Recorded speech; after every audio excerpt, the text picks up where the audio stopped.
Capítulo 2. Das penas e gozos terrestres. Natureza das penas e gozos futuros. Pergunta 965. Tem alguma coisa de material as penas e gozos da alma depois da morte? Não podem ser materiais, dilo o bom senso, pois que a alma não é matéria. Nada tem de carnal essas penas e esses gozos, entretanto, são 1000 vezes mais vivos do que os que experimentais na terra, porque o espírito, uma vez liberto, é mais impressionável. Então, já a matéria não lhe embota as sensações.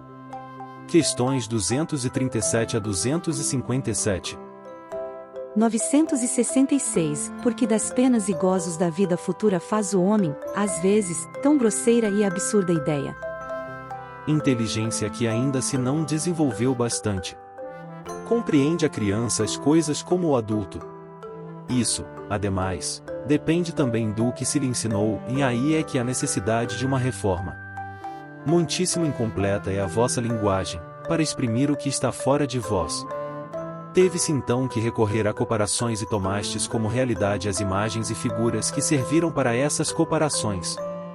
À medida, porém, que o homem se instrui, melhor vai compreendendo que a sua linguagem não pode exprimir. 967. Em que consiste a felicidade dos bons espíritos? Em conhecerem todas as coisas, em não sentirem ódio, nem ciúme, nem inveja, nem ambição, nem qualquer das paixões que ocasionam a desgraça dos homens. O amor que os une lhes é fonte de suprema felicidade.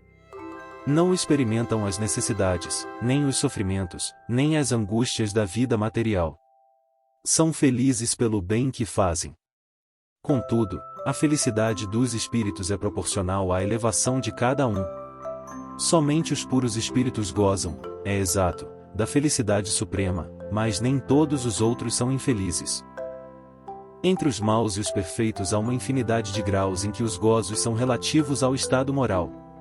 Os que já estão bastante adiantados compreendem a ventura dos que os precederam e aspiram a alcançá-la, mas esta aspiração lhes constitui uma causa de emulação, não de ciúme. Sabem que deles depende consegui-la e para conseguirem trabalham, porém com a calma da consciência tranquila e ditosos se consideram por não terem que sofrer o que sofrem os maus. 968. Citais, entre as condições da felicidade dos bons espíritos, a ausência das necessidades materiais, mas a satisfação dessas necessidades não representa para o homem uma fonte de gozos? Sim, gozos do animal.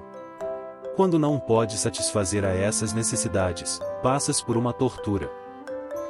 969. Que se deve entender quando é dito que os espíritos puros se acham reunidos no seio de Deus e ocupados em entoar louvores? É uma alegoria indicativa da inteligência que eles têm das perfeições de Deus, porque o veem e compreendem, mas que, como muitas outras, não se deve tomar ao pé da letra. Tudo na natureza, desde o grão de areia, canta, isto é, proclama o poder, a sabedoria e a bondade de Deus. Não creias, todavia, que os espíritos bem-aventurados estejam em contemplação por toda a eternidade. Seria uma bem-aventurança estúpida e monótona.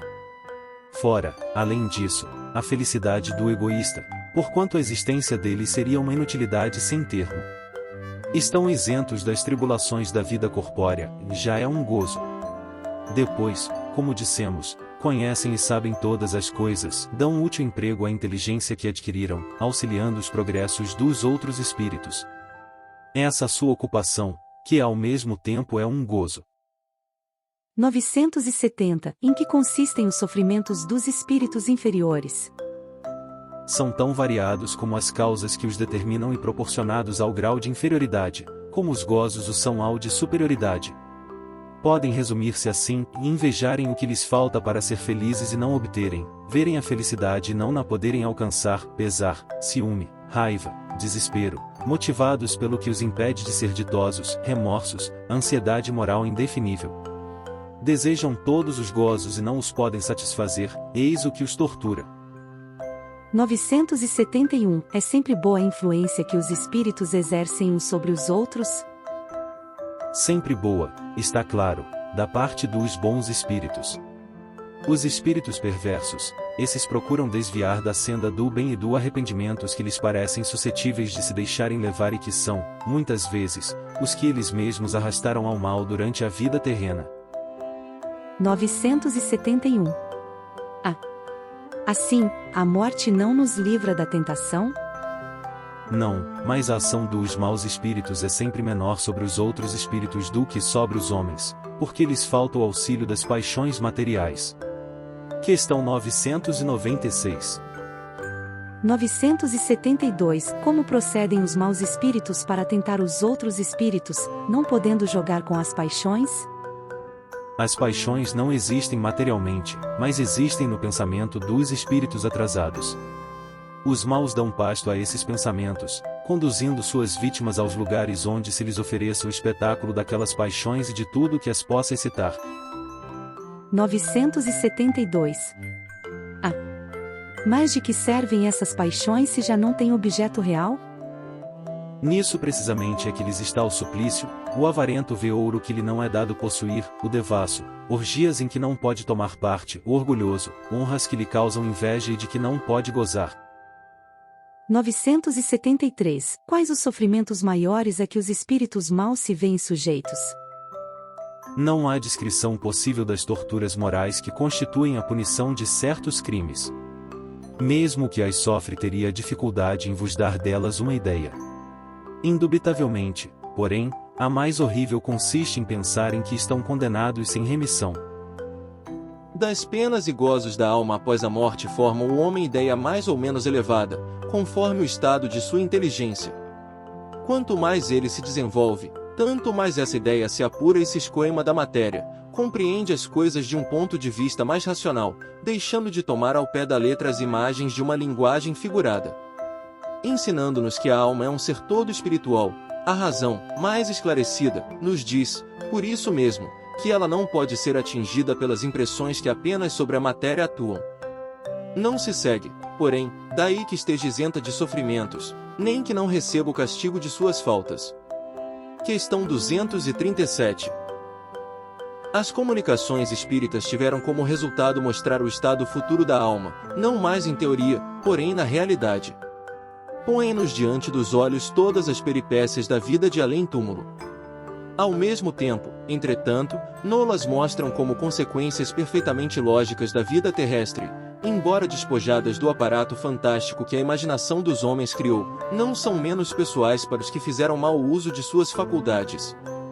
Infinita é a variedade dessas consequências, mas, em tese geral, pode-se dizer, cada um é punido por aquilo em que pecou. Assim é que uns o são pela visão incessante do mal que fizeram, outros, pelo pesar, pelo temor, pela vergonha, pela dúvida, pelo insulamento, pelas trevas, pela separação dos entes que lhes são caros, etc. 974. Donde procede a doutrina do fogo eterno? Imagem, semelhante a tantas outras, tomada como realidade. 974. Mas o temor desse fogo não produzirá bom resultado? Vede se serve de freio, mesmo entre os que o ensinam. Se ensinardes coisas que mais tarde a razão vem a repelir, causareis uma impressão que não será duradoura, nem salutar. Impotente para, na sua linguagem, definir a natureza daqueles sofrimentos, o homem não encontrou comparação mais enérgica do que a do fogo, pois, para ele, o fogo é o tipo do mais cruel suplício e o símbolo da ação mais violenta. Por isso é que a crença no fogo eterno data da mais remota antiguidade, tendo-a os povos modernos herdado dos mais antigos. Por isso também é que o homem diz, em sua linguagem figurada, o fogo das paixões, abrasar de amor, de ciúme, etc. 975. Os espíritos inferiores compreendem a felicidade do justo? Sim, e isso lhes é um suplício, porque compreendem que estão dela privados por sua culpa. Daí resulta que o espírito, liberto da matéria, aspira a nova vida corporal, pois que cada existência, se for bem empregada, abrevia um tanto a duração desse suplício. É então que procede a escolha das provas por meio das quais possa expiar suas faltas. Porque, ficais sabendo, o espírito sofre por todo o mal que praticou, ou de que foi causa voluntária, por todo o bem que houvera podido fazer e não fez e por todo o mal que decorra de não haver feito o bem. Para o espírito errante, já não há véus. Ele se acha como tendo saído de um nevoeiro e vê o que o distancia da felicidade. Mas sofre então, porque compreende quanto foi culpado. Não tem mais ilusões, vê as coisas na sua realidade. Na erraticidade, o espírito descortina, de um lado, todas as suas existências passadas, de outro, o futuro que lhe está prometido e percebe o que lhe falta para atingi-lo. É qual viajor que chega ao cume de uma montanha, vê o caminho que percorreu e o que lhe resta percorrer, a fim de chegar ao fim da sua jornada. 976. O espetáculo dos sofrimentos dos espíritos inferiores não constitui, para os bons, uma causa de aflição e, nesse caso, que fica sendo a felicidade deles, se é assim turbada? Não constitui motivo de aflição, pois que sabem que o mal terá fim. Auxiliam os outros a se melhorarem e lhes estendem as mãos. Essa ocupação deles, ocupação que lhes proporciona gozo quando são bem-sucedidos. 976. Isto se concebe da parte de espíritos estranhos ou indiferentes, mas o espetáculo das tristezas e dos sofrimentos daqueles a quem amaram na terra não lhes perturba a felicidade? Se não vissem esses sofrimentos, é que eles vos seriam estranhos depois da morte. Ora, a religião vos diz que as almas vos veem, mas eles consideram de outro ponto de vista os vossos sofrimentos. Sabem que estes são úteis ao vosso progresso, se os suportardes com resignação.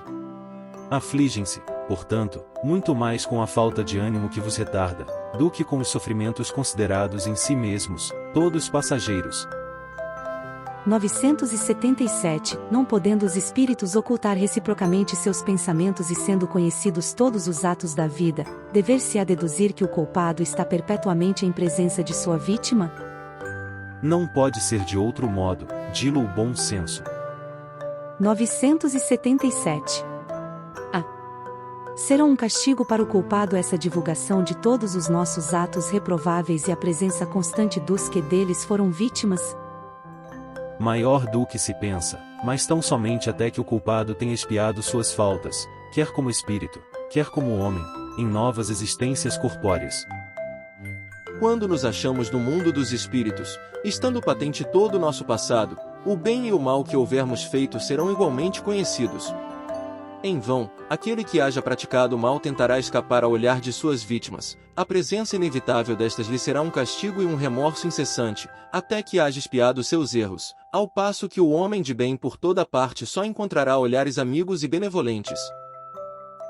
Para o mal, não há maior tormento, na terra, do que a presença de suas vítimas, razão pela qual as evita continuamente. Que será quando, dissipada a ilusão das paixões, compreender o mal que fez, vir patenteados os seus atos mais secretos, desmascarada a sua hipocrisia e não puder subtrair-se à visão delas. Enquanto a alma do homem perverso é presa da vergonha, do pesar e do remorso, a do justo goza perfeita serenidade. 978. A lembrança das faltas que a alma, quando imperfeita, tenha cometido, não lhe turba a felicidade, mesmo depois de se haver purificado? Não, porque resgatou suas faltas e saiu vitoriosa das provas a que se submetera para esse fim.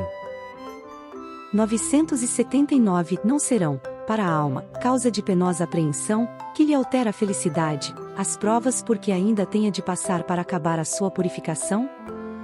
Para a alma ainda maculada, são. Daí vem que ela não pode gozar de felicidade perfeita, senão quando esteja completamente pura. Para aquela, porém, que já se elevou, nada tem de penoso pensar nas provas que ainda haja de sofrer. Goza da felicidade a alma que chegou a um certo grau de pureza. Domina-a um sentimento de grata satisfação. Sente-se feliz por tudo que vê, por tudo que a cerca. Levanta-se-lhe o véu que encobria os mistérios e as maravilhas da criação e as perfeições divinas em todo o esplendor lhe aparecem. 980. O laço de simpatia que une os espíritos da mesma ordem constitui para eles uma fonte de felicidade? Os espíritos entre os quais a recíproca simpatia para o bem encontram na sua união um dos maiores gozos, visto que não receiam vê-la turbada pelo egoísmo. Formam, no mundo inteiramente espiritual, famílias pela identidade de sentimentos, consistindo nisto a felicidade espiritual, do mesmo modo que no vosso mundo vos grupais em categorias e experimentais certo prazer quando vos achais reunidos. Na afeição pura e sincera que cada um vota aos outros e de que é por sua vez objeto, tem eles um manancial de felicidade, porquanto lá não há falsos amigos, nem hipócritas. Das primícias dessa felicidade goza o homem na terra, quando se lhe deparam almas com as quais pode confundir-se numa união pura e santa. Em uma vida mais purificada, inefável e ilimitado será esse gozo, pois aí ele só encontrará almas simpáticas, que o egoísmo não tornará frias. Porque, na natureza, tudo é amor, o egoísmo é que o mata. 981. Com relação ao estado futuro do espírito, haverá diferença entre um que, em vida, teme a morte e outro que a encara com indiferença e mesmo com alegria? Muito grande pode ser a diferença. Entretanto, apaga-se com frequência em face das causas determinantes desse temor ou desse desejo. Quer a tema, quer a deseje, pode o homem ser propelido por sentimentos muito diversos e são estes sentimentos que influem no estado do espírito. É evidente, por exemplo, que naquele que deseja a morte, unicamente porque vê nela o termo de suas tribulações, há uma espécie de queixa contra a providência e contra as provas que lhe cumpre suportar. 982. Será necessário que professemos o Espiritismo e creiamos nas manifestações espíritas, para termos assegurada a nossa sorte na vida futura?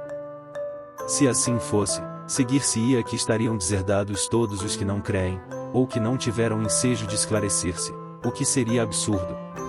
Só o bem assegura a sorte futura. Ora, o bem é sempre o bem, qualquer que seja o caminho que a ele conduza. Questões 165 a 799.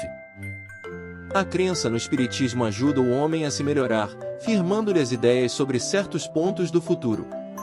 Apressa o adiantamento dos indivíduos e das massas, porque faculta-nos inteiremos do que seremos um dia. É um ponto de apoio, uma luz que nos guia. O Espiritismo ensina o homem a suportar as provas com paciência e resignação, afasta-o dos atos que possam retardar-lhe a felicidade, mas ninguém diz que, sem ele, não possa ela ser conseguida.